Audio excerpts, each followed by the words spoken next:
এটা আমরা বিভিন্ন রুটে তো ইঞ্জেকশন দিই। তো আপনাদের যেটা জানতে হবে, মোটামুটি 3টে রুটে ইঞ্জেকশন দেওয়া হয়।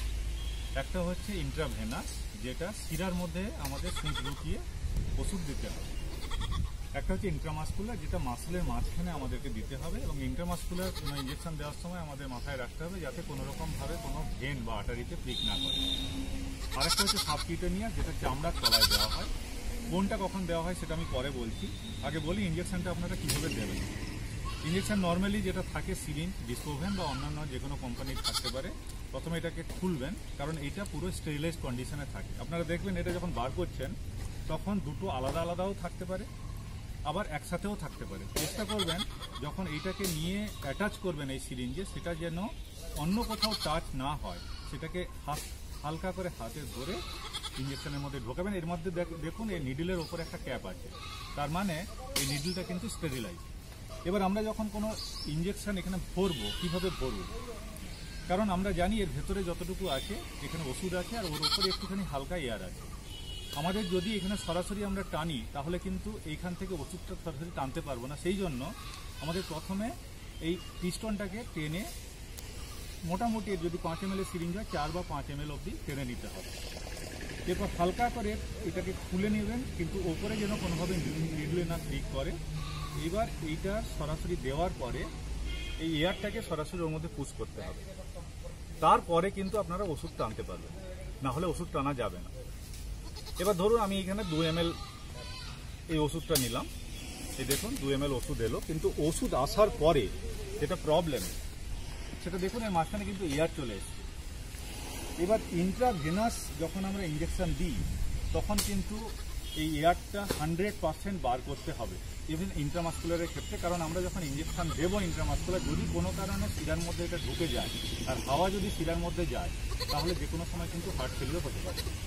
সেই জন্য খুব কেয়ারফুলি হালকা করে আপনারা টোকা দিয়ে দেখবেন এয়ারটা একদম ওপরে এসছে, আস্তে করে আপনাকে এয়ারটা বার করতে হবে। তাতে যদি একটু ওষুধও বেরিয়ে যায় তাতে ঘাবড়ানোর কিছু নয়, ওষুধ একটু নষ্ট হতে পারে, কিন্তু এয়ারটা পুরো যেন বেরিয়ে যায়। এবার আপনাকে স্যার বলবেন যে কোথায় ইন্ট্রামাসকুলার, কোথায় ইন্ট্রাভেনাস এবং কোথায় সাবকাট দেওয়া হয়। এছাড়া আরও অনেক ইঞ্জেকশন আছে, যেমন ইন্ট্রাডার্মাল ইঞ্জেকশন দেওয়া হয়, কিন্তু সেগুলো আমাদের এখন লাগবে না, এই তিনটে জানলেই হবে। এবার বল কোথায় কি। এবার দেখুন আমরা ইন্টারমাসকুলার যেটা, সেটা আমরা আপনাকে বলি। আমরা জেনারেলি এইখানে থাই মাসলে আমরা ইন্টারমাসকুলার ইঞ্জেকশন দিই। আপনারা এইভাবে আপনারা ছাগলটাকে ভালো করে, আপনারা এই থাইটাকে ভালো করে চেপে ধরবেন। দেখবেন এইখানে মাসেলটা আপনার চেপে ধরার সাথে সাথে মাসেলটা একটু, এই যে আমি চেপে ধরলাম হাতটা দিয়ে, এই দেখুন মাসেলটা উপরে উঠে, এই মাসেলটাতে আপনি ইঞ্জেকশন আপনি দেবেন। তার আগে আপনাকে কি করতে হবে, এই জায়গাটাতে আপনার অ্যালকোহল দিয়ে একটু জায়গাটাতে আপনাকে মুছে নিতে হবে ভালো করে, যাতে এখানে অ্যালকোহল আছে, অ্যালকোহল মেশানো আছে, এই অ্যালকোহলটা দিয়ে আপনি এই জায়গাটাতে যেখানে দেবেন সেখানে আপনি এটাকে ভালো করে আপনি মুছে নেবেন। এই জায়গাটা যাতে দেওয়ার আগে যাতে এটাতে না কোনো কন্টামিনেশন বা কোনো কিছু হয়। এইবারে দেওয়ার পরে আপনি এই নিডলটা আপনি এটাকে খুলে নিলেন, ঠিক আছে। এবার এই ধরার পরে আপনি এইভাবে আপনি দিতে পারেন ডাইরেক্টলি, এইভাবে আপনি 45 ডিগ্রি অ্যাঙ্গেলে আপনি এইভাবে পুশ করবেন। এইভাবে যখন পুশ করবেন আপনার এই ভিতরে চলে গেল।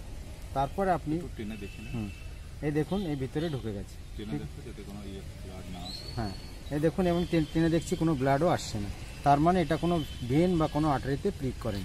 এবার আপনি এটাকে যতটা প্রয়োজন ততটা আপনি ভিতরে পুশ করবেন।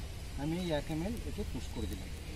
এবার আমি এটাকে টেনে নিলাম, নিয়ে যদি কোনো সময় কোনো কিছু হয় আপনি জাস্ট একটু এইভাবে আপনি চেপে দেবেন যাতে এটা সার্কুলেট করবে।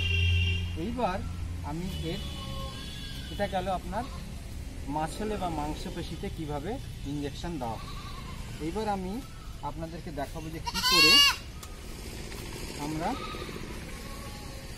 চামড়ার নিচে কী করে আপনারা দেবেন। জেনারেলি আমরা চামড়ার নিচে দেওয়ার জন্য গলার চামড়াটাকে আমরা বেশি প্রেফার করি, কারণ গলার চামড়াতে সবসময় একটু লুজ চামড়া আপনি পাবেন। আপনি যখন এইভাবে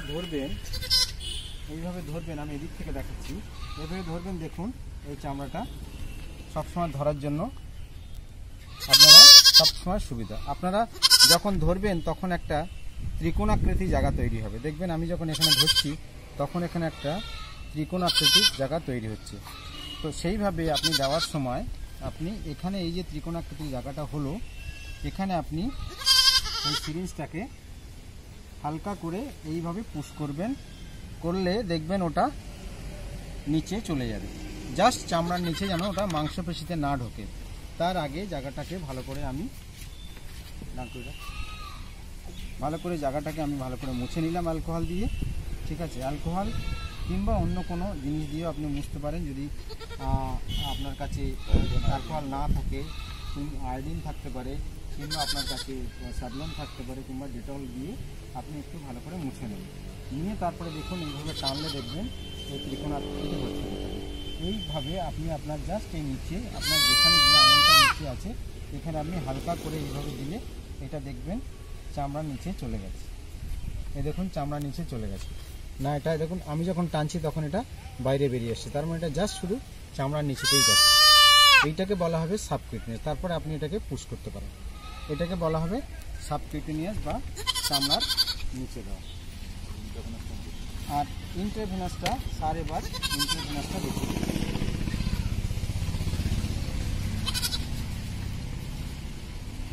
যখন কোনো ইন্ট্রাভেনাস ইনজেকশন দেওয়া হয়, অ্যানিমেলটাকে এদিকে অ্যানিমেলটা যেন ভালো করে রেস্ট্রেন করা হয়।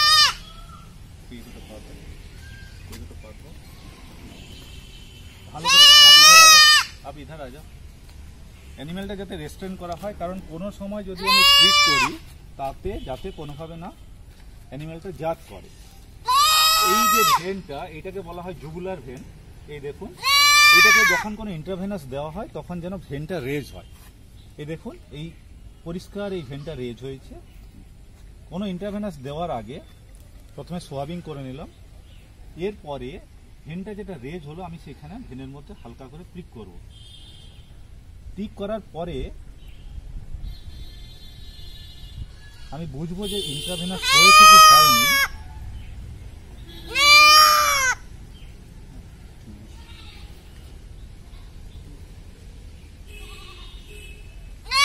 টানলে একটু ব্লাডের টিঞ্চ আসবে, এটা তার মানে ইন্ট্রাভেনাস এটা হয়নি।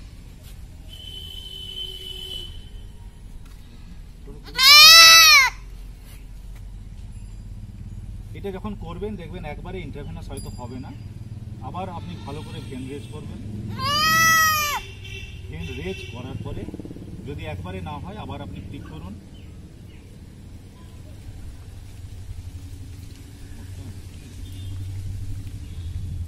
এই দেখুন ব্লাড এসে গেছে, নজদিক লাগে দেখাও। এই দেখুন ব্লাড এসে গেছে, তার মানে এটা ইন্ট্রাভেনাস ভেনে প্রিক হয়েছে। এবার আমি আস্তে আস্তে এই যেটা চেপেছিলাম সেটা আমি ছেড়ে দেবো যাতে এটা পুরো ব্লাডটা যেতে পারে। এবার আস্তে আস্তে আমি একটুখানি পুশ করব।